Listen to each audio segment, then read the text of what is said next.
A Bíblia vai dizer que Jesus está no Monte das Oliveiras, retornando para o céu, que foi da onde ele veio. A Bíblia vai dizer nesse texto que Jesus está confirmando, uma promessa que ele havia dito lá no Evangelho de João, capítulo de número 14, se não me falha a memória. Um dia Jesus chama os seus discípulos e diz: eu vou para o Pai, vou vos preparar lugar, e um dia eu vou buscá-los, para que onde eu estiver, vocês estejam comigo. Mas parafraseando, irmão, Jesus disse mais ou menos assim: mas fica tranquilo, viu? Eu não vos deixarei órfão, eu vos enviarei o meu Consolador, e é Ele que me glorificará. Aqui Jesus já nos deixou uma lição: ninguém dá glória a Deus porque quer, ninguém dá glória a Deus porque é bonito, ninguém dá glória a Deus porque tem cargo, ninguém dá glória a Deus, meu irmão, porque sabe falar em outro idioma. Só conseguimos glorificar a Deus porque o Espírito de Deus habita na nossa vida. Foi Jesus quem disse: eu vos enviarei o meu Consolador, e é Ele que me glorificará. Então não sou eu que dou glória porque eu quero, eu dou glória porque Ele está movendo-se em mim. Você não dá glória porque você quer, você está dando glória, esse ambiente está com a glória, que o Espírito de Deus está neste ambiente. É Ele, é um glória daqui, um aleluia dali, uma rajada de língua estranha, porque o Espírito de Deus está aqui. Você pode dar um glória por falar nisso, meu irmão? Então a história vai dizer que os discípulos estão no pé do Monte das Oliveiras, Jesus está voltando para o céu. E Ele está confirmando esta promessa, porque Deus, irmãos, é Deus que faz a promessa, Deus é Deus que confirma a promessa, e Deus é Deus que cumpre a promessa. Eu vou repetir: Deus faz promessa, Deus confirma a promessa, e Deus cumpre promessa. Quem sabe Deus te trouxe aqui para te fazer uma promessa? Quem sabe Deus te trouxe aqui para confirmar? Quem sabe você entrou aqui dizendo: Senhor, mais um ano e nada aconteceu? Quem sabe Deus te trouxe aqui para dizer: eu não esqueci, estou confirmando que a promessa está de pé, eu vou fazer.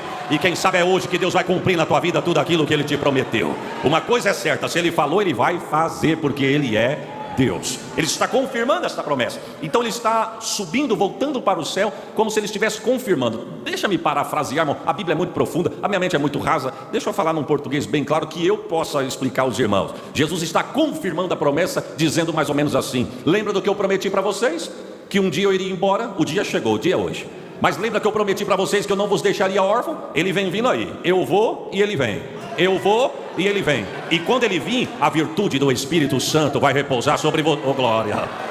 Irmãos, existem 5 tipos de virtude. Quantas eu disse? 5. Cardeal, intelectual, dianoética, filosófica e bíblica. Eu vou falar da bíblica. A virtude bíblica tem 3 raízes no grego, que quer dizer Shail, Araté e Dunamis. Shail, Araté e Dunamis, que traduzido para o português é valor, caráter e poder.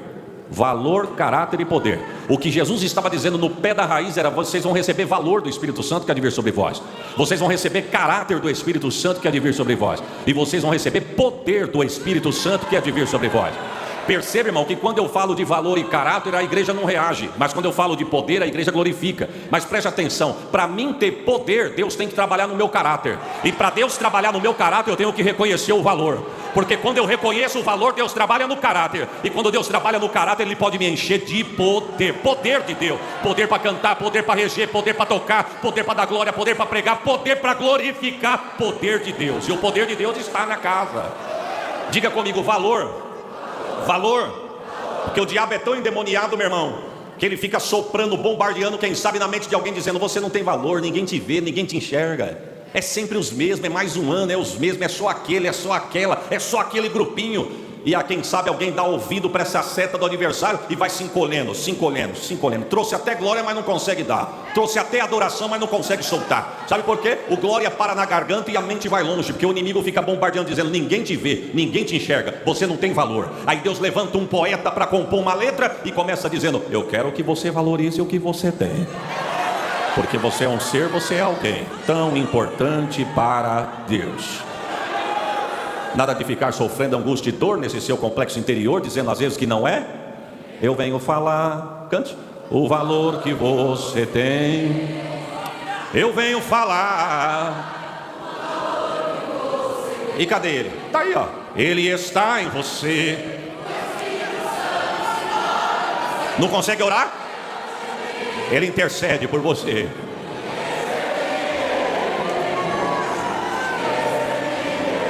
Por causa do horário, irmãos, aí você pode então perceber que para Ele há algo importante em você. Por isso, levante e cante.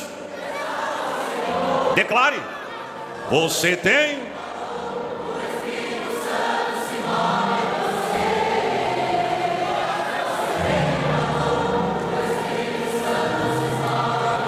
Se o diabo diz que tu não tem valor hoje, a mentira dele cai. O Espírito de Deus habita em você. Em você. Irmãos, eu não sei como é que chama na tua cidade, no teu bairro, um terreno que o proprietário não cuida.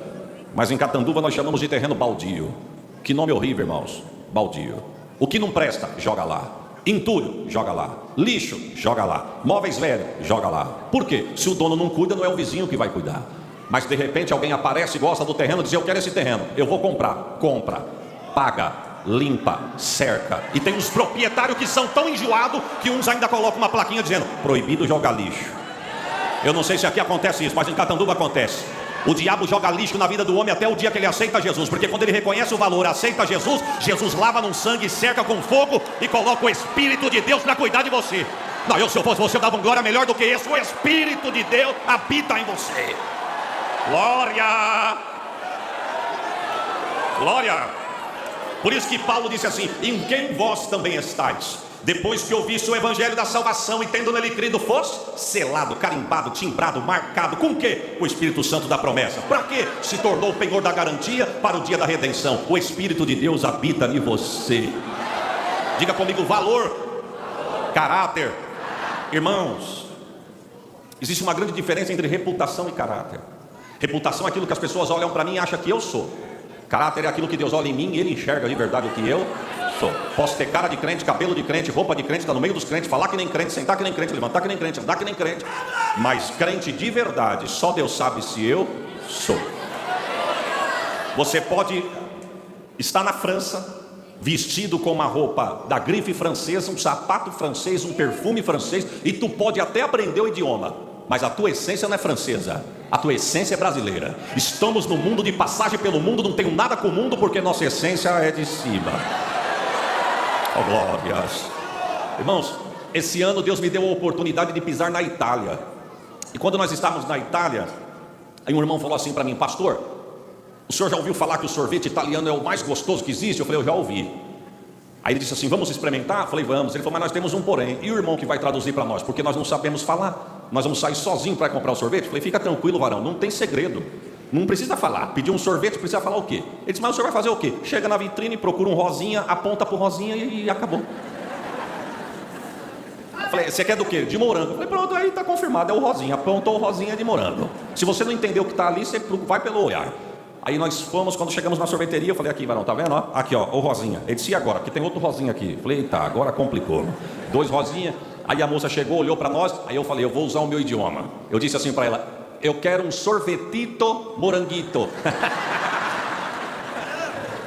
Ela olhou para mim e falou: tudo bem, de que lugar que vocês são do Brasil? Eu olhei para ela e falei: a senhora é do Brasil? Sou. E como a senhora sabe que eu sou do Brasil? De longe eu olhei e falei para minha amiga: lá vem 2, ó. O jeitão é de brasileiro. Estamos aqui, mas o jeitão é do céu. Somos do céu. Diga comigo: valor, caráter e poder. Crente que não tem poder de Deus é chacota na mão do inimigo. Crente que não tem poder de Deus é aparência no meio da multidão. Crente que não tem poder de Deus, meu irmão, ele canta e a voz não passa do teto. Crente que não tem poder de Deus, a palavra não atinge o alvo. Mas quem tem poder de Deus, canta com poder, adora com poder, rege com poder, toca com poder, levanta a mão para adorar, receba poder. Poder. E ser-me-eis testemunha. Aí Jesus vai dizer: tanto em Jerusalém como em toda a Judéia, Samaria e até os confins da... Presta atenção, tem gente que está querendo chegar nos confins da terra, não passou nem por Jerusalém ainda. Jesus disse: ficar em Jerusalém até que do alto seja revestido de poder. Quer fazer o que nos confins da terra se não passou nem por Jerusalém? Ser-me-eis testemunha tanto em Jerusalém, Judéia, Samaria e até os confins da terra. Aí o texto vai dizer: e quando ele dizia isto, aí entramos no verso de número 9, irmãos. Ele foi sendo elevado às alturas. Irmãos, a minha mente é muito rasa. A Bíblia é muito profunda. Eu vou tentar ser o mais simples que eu conseguir, mas desenha na tua mente essa cena. Imagine que você está no meio da multidão, no pé do Monte das Oliveiras, Jesus se despedindo dos discípulos. Entenda como que você quiser, o importante é que você entenda. Ele começou a flutuar, pairar, começou a subir, os pés desgrudam do chão, e ele falando o verso 8, e o texto vai dizendo que ele foi subindo, subindo, subindo, subindo, subindo, subindo, subindo.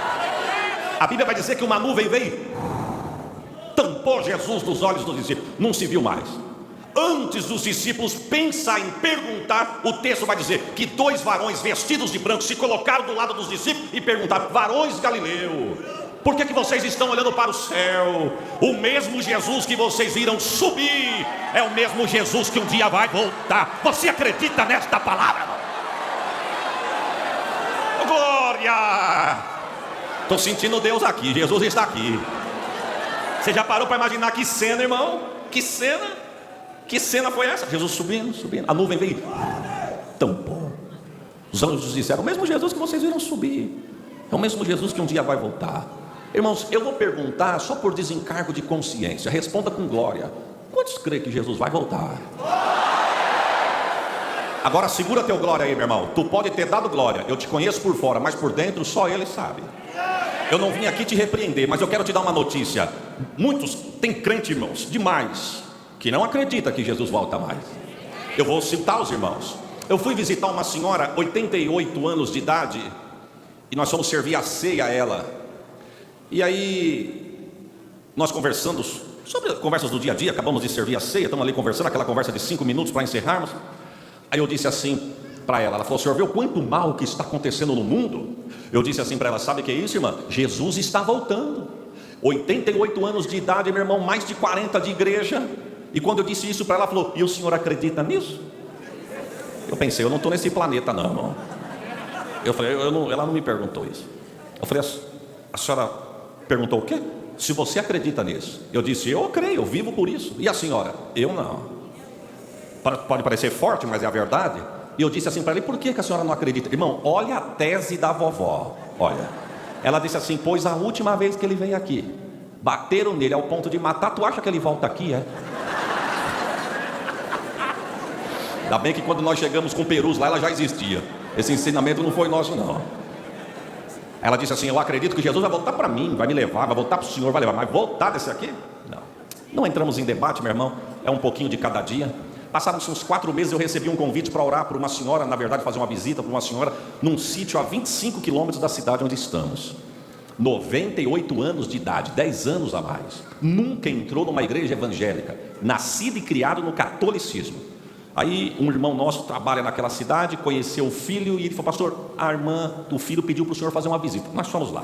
Chegamos lá, ela estava andando pelo sítio, e quando ela apareceu, uma senhora bem magrinha, mas bem firme mesmo, e ela veio, sentou conosco ali, estamos conversando, e no meio da conversa, eu pensei: nós viemos aqui falar de Jesus, né? Então vamos entrar aqui com Jesus. Aí a primeira brecha que deu, eu falei: sabe o que é isso, dona Maria? Jesus está voltando. Ela disse: eu acredito.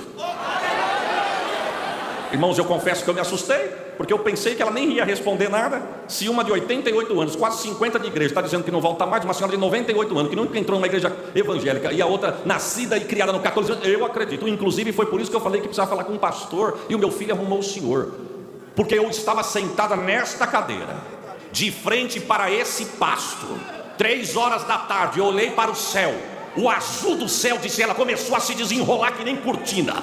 E por trás do azul, uma chama vermelha. E por trás da chama, uma voz disse: Jesus breve vem. Quem tem glória, dá glória. Quem acredita, dá aleluia. Dá um sinal de vida, Ele vem. Ah, quem dera fosse agora. Estamos num ambiente propício. Glória. Alai, cai, enxergue, cai. Alabassuri, alabai. E ela disse: eu fui procurar o padre, falei para o padre, perguntei para o padre o que significava. O padre virou para mim e falou: é melhor a senhora procurar um pastor que ele vai te explicar melhor. Irmãos, enquanto o crente está dizendo não vem, Jesus está se revelando ao ímpio, porque o texto vai dizer: os céus proclamam a sua glória e o firmamento anuncia as obras da sua mão. Jesus vem. Pode ser hoje. Pode ser hoje.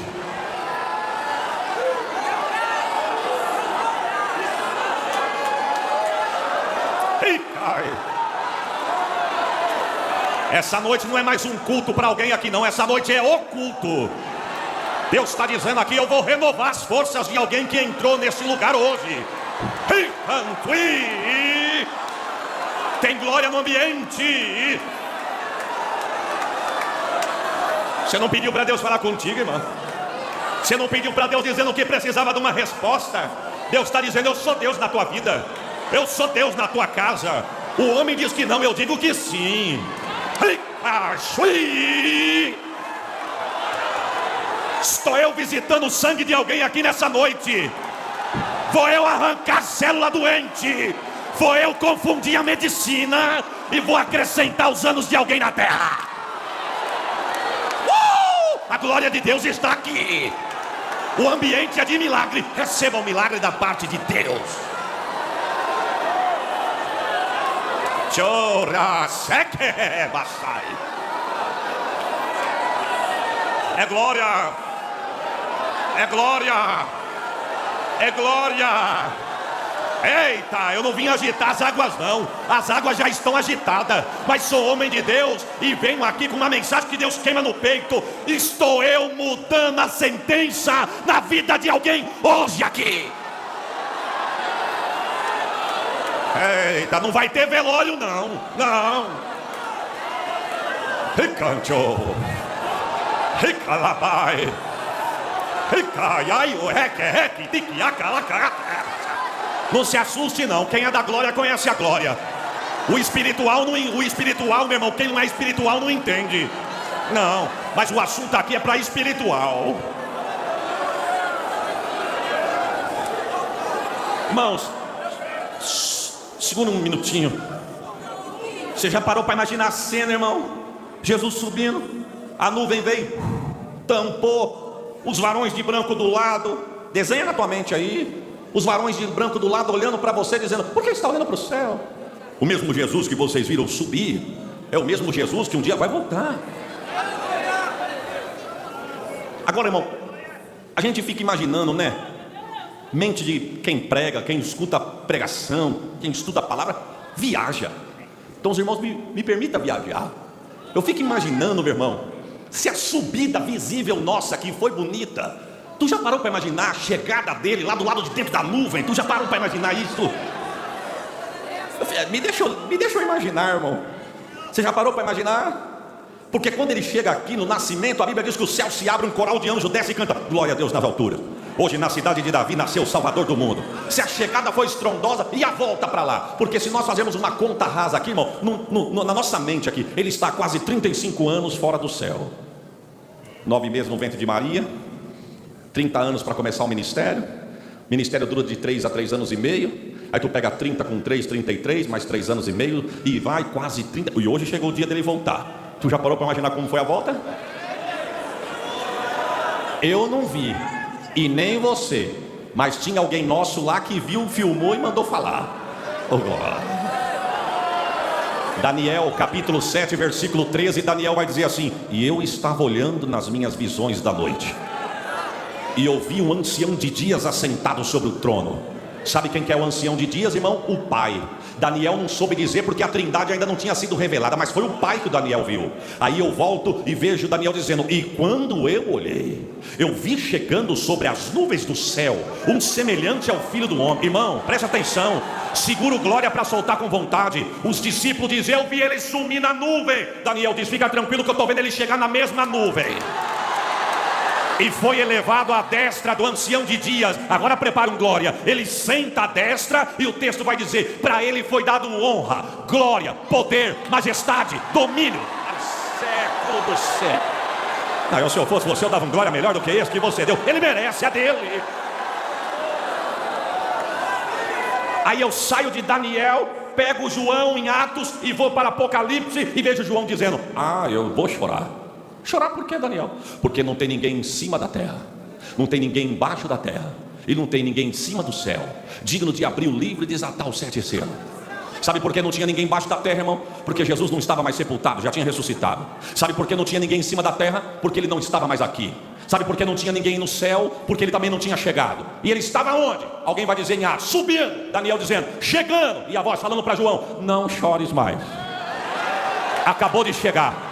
Eis aqui o leão da tribo de Judá. Quem tem glória dá glória, quem tem aleluia dá aleluia. Ele merece, é para ele, é dele, é por ele. Digno de abrir o livro, desatar os 7 selos. Mas ficamos com aquela palavra, irmão.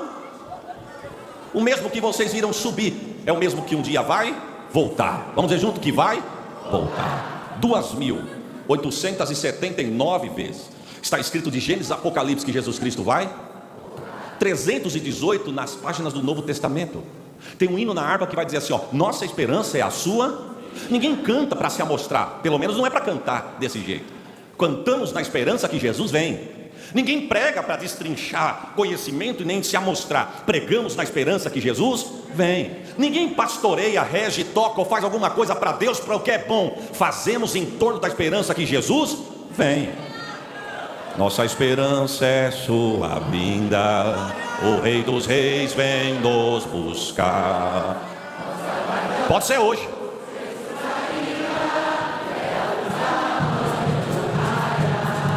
Nossa esperança é sua.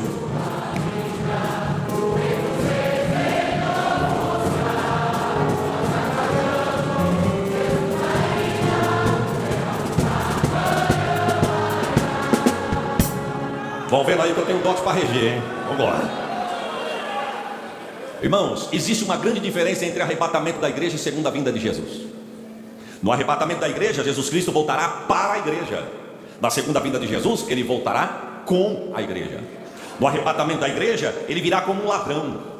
Na segunda vinda, todo olho o verá. No arrebatamento da igreja, ele virá sobre os ares. Nenhum pecador vai ver a igreja, porque Paulo vai dizer que nós estaremos envolvidos no mistério de Deus, que é Cristo. Ele chega até os ares. Na segunda vinda, todo olho o verá. Todo joelho se dobrará. Quem não teve glória para dar, se prepare, porque toda língua confessará que Jesus Cristo é o Senhor. No arrebatamento, virá sobre os ares. Na segunda vinda, sobre o Monte das Oliveiras. Até Salomão viu o arrebatamento da igreja. Salomão vai registrar em Cantares, no capítulo 2, do verso 8 a 12. Esta é a voz do meu amado. Eloí que já vem reluzindo sobre as grades e saltando sobre os outeiros. Eloí que já vem reluzindo sobre os montes, ele diz: levanta, amada minha, formosa minha, e vem. Porque eis que passou o inverno, a chuva cessou e se foi, aparecem as flores na terra, o tempo de cantar chega, e a voz da rola, ou tem tradução que diz da pomba, se ouve em nossa terra. O que é isso, pastor? Mesmo sem você entender, Jesus vem. Deixa eu abrir um parênteses aqui, irmãos. Deus me deu a oportunidade de ir em Israel por algumas vezes. E uma das vezes que eu estive ali, nós fomos visitar o Museu do Templo. Eu não sei se tem alguém aqui que já teve essa oportunidade, e você vai entender o que eu estou falando. Quando nós chegamos na porta do Museu do Templo, a guia turística disse assim para nós: ó, da porta para dentro não pegue celular, não pegue câmera fotográfica, não pegue máquina de filmar, porque senão a aparelhagem de vocês serão confiscado. Daqui para dentro esquece registrar qualquer coisa. Isso aqui não é eles que trabalham aqui, é ordem do governo. Não pegue, guarde no bolso, tem um armarinho ali que você já guarda, fecha a porta, a chave é tua, ninguém vai mexer. Porque se pegarem, eu não posso interceder por vocês, para vocês terem o aparelho, o equipamento de vocês de volta. Peguei meu celular, desliguei, coloquei no bolso e entramos. Quando chegamos no Museu do Templo, irmão, todo o utensílio usado dentro do templo está ali. Todos, bacia de bronze, tudo está ali. A roupa dos sacerdotes, dos sumos sacerdotes, tudo. Uma jovem de uns 20, aparentemente, uns 22 anos, explicando em hebraico, a guia traduzindo para nós. Sentamos numa cadeira e ela explicando, com uma propriedade. Eu fico imaginando uma moça daquela, pena que conhece tanto, mas não tem a revelação, né? Eu fico imaginando uma moça daquela cheia do Espírito Santo, dando um estudo sobre o templo, falando com muita propriedade, a roupa do sumo sacerdote, a roupa do sacerdote, o peitoral, a bacia de bronze, falando. No final ela disse assim: vocês têm 5 minutos para me fazer umas perguntas e eu vou responder, porque logo após já tem uma outra caravana para entrar quando vocês se retirarem. Aí um pastor ergueu a mão e disse assim: eu posso fazer uma pergunta? Para que tudo isso aqui? Ela disse: porque tudo já está preparado para nós usarmos no nosso templo. O outro pastor levantou a mão. Eu disse: qual é a confiança que a senhora tem do nosso templo? Aonde está ou estará o vosso templo? Ela disse: vocês sabem aonde será o nosso templo. Aí o outro pastor levantou a mão e falou assim: e demora muito para construir? Porque nós sabemos aonde será, mas já existe alguma coisa ali, demora muito para construir? Ela disse: não, porque a engenharia judaica, nós derrubamos o que está ali em 3 dias, em 3 dias levantamos o nosso templo. Não foi Jesus quem disse, irmão? Que forte a cena ali ao vivo. Ela disse: não, em 3 dias, o que está de pé cai e o que é nosso se levanta. Em 3 dias. Jesus disse, lembra? Alguém disse assim: e qual é a prova que a senhora dá que isso está perto para acontecer? Ela disse: Salomão registrou em Cantares 2:12. Aparecem as flores na terra, o tempo de cantar chega, e a voz da pomba se ouve em nossa terra.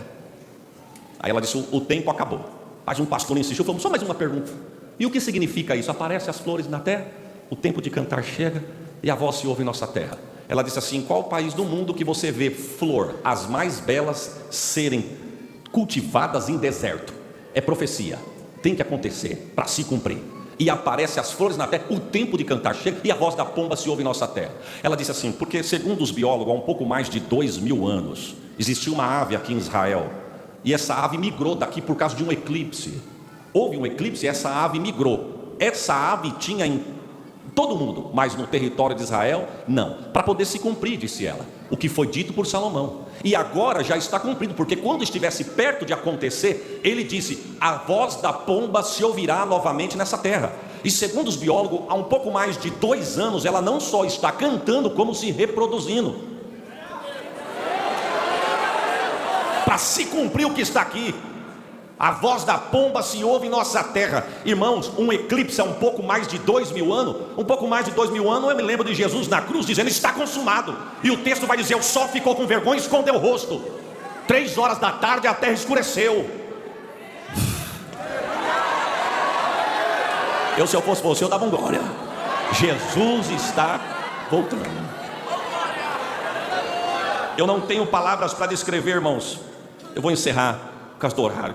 Eu não tenho palavras para descrever o que vai acontecer com a terra depois do arrebatamento da igreja. Porque a Bíblia vai narrar. Irmãos, quem sou eu para falar como que é o céu? Apesar da Bíblia dizer, Paulo que esteve lá vai dizer o que o olho não viu, o ouvido não ouviu, e não foi ao coração do homem. É o que Deus tem preparado. Se ele vai dizer isso, quem sou eu para me mostrar e querer falar o que é? Eu só sei que é muito bom. Eu só sei que vai alguém dizer que além do rio azul, os muros são de jaspe, o rio é de cristal. Lá não haverá mais choro, lá não haverá mais tristeza, lá não haverá dor, lá não haverá pranto, lá não haverá morte. Lá vai haver gozo, paz e alegria no Espírito Santo. Também, irmãos, e para quem ficar, a Bíblia vai dizer que Deus vai mandar 7 anjos tocarem 7 trombetas. Ao toque de cada trombeta haverá a abertura de um selo.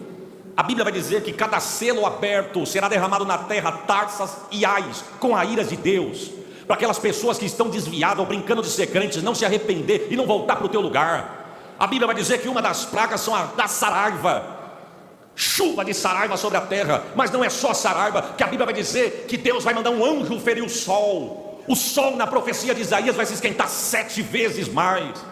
Haverá um calor tão grande na terra que Zacarias diz que os olhos do homem haverá de apodrecer dentro da própria órbita. Malaquias disse, haverá um calor tão grande na terra que Deus não deixará na terra nem raiz e nem um ramo. Mas para quem tem certeza da salvação, não precisa ter medo, porque o mesmo profeta vai dizer, mas para vós que temeis o nome do Senhor, nascerá o sol da justiça. Salvação encontraremos debaixo das suas asas, e correremos e saltaremos como bezerro solto na estribaria, diz o Senhor. Não tenho palavras para descrever, mas eu quero encerrar com algo que Deus tem colocado no meu coração, e que Deus continue falando melhor no teu. Não se empolgue, meu irmão, com cargo. Não se empolgue com voz. Não se empolgue com posição. Melhor do que tudo isso, não que isso não vale, mas melhor do que tudo isso é ter certeza que o nome está escrito no livro da vida. Eu recebi um pastor da cidade de Nova Iguaçu, no Rio de Janeiro, na casa dos meus pais. Aquele pastor falou assim para mim, ô varão, eu gostaria de conhecer a Rua dos Crentes aqui em São Paulo. Eu disse assim para ele, ô pastor, se o senhor quiser ir, eu lhe levo. Pensei, não faço questão, mas lhe levo. Não pelo local, mas pela área, né? Não tenho simpatia nenhuma por aquele pedaço. E aí nós descemos, falei para ele, vamos sair pelas laterais, é mais seguro, pastor. Ele disse assim para mim, pastor, eu sou do Rio de Janeiro, pastor. Eu pensei, o problema não é o senhor, o problema sou eu. O senhor é do Rio, eu não sou, mas enfim, vamos descer pelo meio. Descemos pelo meio da praça, fomos lá, ele conheceu a rua, comprou o que queria comprar. Quando nós estamos voltando, que fomos descer as escadarias para entrarmos no metrô, tinha uma roda muito grande e alguém no meio falando. Ele perguntou para mim assim, o que será que deve ser isso? Eu falei, aí alguém está apresentando alguma coisa, algum artista de rua, ou às vezes é um crente. Ele subiu numa mureta, olhou e falou, e é um crente, está pregando. Vamos ouvir um minutinho da palavra? Eu falei, vamos ouvir. Um senhor com todo respeito, é só para os irmãos entender, dessa altura, pele escura. E nós pegamos a mensagem em andamento, mas o tema da mensagem dele devia ser, eu sou rico. Porque tudo para ele eu sou rico. E ele pregando: irmãos, eu não tenho R$1 no bolso para voltar para minha casa de condução, mas eu sou rico. Eu não tenho R$1 no bolso para comprar um copo de água e beber, mas eu sou rico. Eu não tenho dinheiro para almoçar, mas eu sou rico. E não sei o que, sou rico, sou rico, e sou rico. E ele pregando. Aí eu me distraí com o meu companheiro conversando, e quando nós voltamos, tinha um homem bem vestido, de terno, gravata, bem vestido. Bem vestido. E ele estava insultando aquele irmão.